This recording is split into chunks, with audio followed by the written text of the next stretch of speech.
ആണോ? ഗ്രീഷ്മയുടെ വിധിയോട് എങ്ങനെയാണ് യോജിക്കുന്നത്? വിധി നല്ല വിധി തന്നെയാണ്, നടപ്പിലാക്കിയ വളരെ സന്തോഷം. പക്ഷെ മരണം ചെറിയൊരു ഇതല്ലേ? മരണം ചെറിയൊരു ശിക്ഷയല്ലെന്ന് വെച്ചാൽ മരണത്തിനപ്പുറം വേറെ ശിക്ഷ കൊടുക്കാനില്ല. പിന്നെ ഈ പറഞ്ഞ പോലെ ഈ ശിക്ഷ നടപ്പിലാക്കും എന്നുള്ളതിനോട് എനിക്ക് വലിയ യോജിപ്പൊന്നുമില്ല. കാരണം 33 വർഷം മുമ്പാണ് കേരളത്തിൽ ആദ്യമായിട്ട് ഒരാളെ തൂക്കി കൊന്നിട്ടുള്ള റിപ്പർ ചന്ദ്രൻ. പിന്നെ എനിക്ക് തോന്നുന്നത് ഇന്ത്യയിൽ ഇത് രണ്ടാമത്തെ വനിതയാണ്. ആദ്യം ഷംന എന്ന് പറഞ്ഞ ഒരു നോർത്തിലുള്ള ഒരാളാണ് ഇത് ഇങ്ങനെ ഒരു വിധി കൊടുത്തിട്ടുള്ളത്. അവരിപ്പോഴും ഒരു കുഴപ്പമില്ലാതെ ജയിലിൽ തന്നെ നടപ്പുണ്ട്. അപ്പോൾ ഇതിൽ വലിയ പ്രശ്നമില്ല. പിന്നെ കിടക്കേണ്ടിടത്തോളം കാലം ഒരുപാട് നരകിപ്പിച്ച് ജയിലിനകത്ത് കിടത്തണം എന്നാണ് ആഗ്രഹം. കാരണം ആ പയ്യൻ അത്രയും നരകിച്ചാണ് മരിച്ചത്.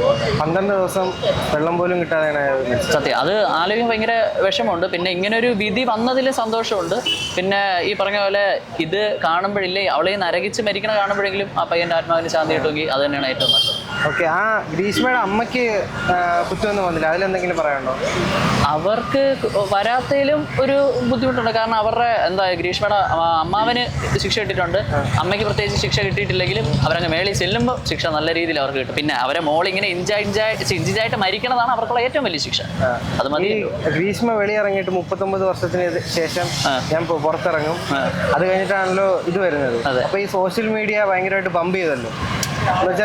അല്ല, വേറൊരു കാര്യം എന്താണെന്ന് വെച്ചാൽ ഈ 39 ഇല്ല 38ാമത്തെ വയസ്സിലാണ് അവൾ പുറത്തിറങ്ങണമെങ്കിൽ പോലും ഇപ്പോഴത്തെ ജനറേഷൻ ആയിരിക്കില്ല അപ്പോഴത്തെ ജനറേഷൻ. അന്നും എത്ര കാലം മാറിക്കഴിഞ്ഞാലും ഈ ഒരു പ്രതികാരത്തിന് പ്രത്യേകിച്ച് ഒരു ഇത് കാണൂല. അന്ന് ചിലപ്പോൾ നമ്മളൊക്കെ ഈ പറഞ്ഞ കണക്ക് 38 ഒരു 40-45 വയസ്സ് കാണും നമുക്ക്. അന്ന് പോലും നമ്മൾ പറയും ഇവൾ ഇന്ന പരിപാടി ചെയ്തിട്ടാണ് പറയുമ്പോൾ നമ്മളെ മക്കളായിരിക്കും തിരിച്ച് പ്രതികരിക്കാൻ പോകുന്നത്. അതുകൊണ്ട് അവർക്ക് കിട്ടേണ്ടത് ഈ കാലത്തായിരുന്നാലും ആ കാലത്തായിരുന്നാലും നല്ല രീതി ഉണ്ടാക്കി കിട്ടുമെന്നുള്ളത് ഉറപ്പാണ്. തിരിച്ചും മാതൃകാപരമായിട്ടുള്ള ഒരു ശിക്ഷ തന്നെയല്ലേ മറ്റുള്ളവർക്ക് ഇപ്പൊ തേക്കുന്നവർക്കായിട്ട് നല്ല. അതായത് ഇങ്ങനൊരു സംഭവം ഈ പറഞ്ഞ പീഡനം എന്നുള്ള ഒരു സംഭവം ചെയ്തു കഴിഞ്ഞാൽ കിട്ടേണ്ട ഒരു ശിക്ഷ തന്നെയാണ് ഈ ഒരു സംഭവം. അപ്പം ഇത് പ്രാബല്യത്തിൽ വന്നാൽ എന്തുകൊണ്ടും ഈ ഇങ്ങനെയുള്ള ക്രൈമുകൾ കുറഞ്ഞിരിക്കും. ഇത് വരണം എന്നാണ് എൻ്റെ ആഗ്രഹം. പക്ഷെ വരൂല എന്നുള്ളത് എല്ലാവർക്കും അറിയാവുന്ന ഒരു സത്യമാണ്. കാരണം വരണമെങ്കിൽ അത് നേരത്തെ വരാം. ഞാൻ ഈ പറഞ്ഞ 1-2 ആൾക്കാരുടെ വരാം. അങ്ങനെ വന്നിട്ടുണ്ട്. ഈ എന്തായാലും ഈ വിധി പറഞ്ഞ ജസ്റ്റിസ് ആരാണെന്നൊന്നും എനിക്കറിയണം. പക്ഷെ ആരായിരുന്നാലും അയാളാണ് ഫസ്റ്റ് തൂക്കിയേറും.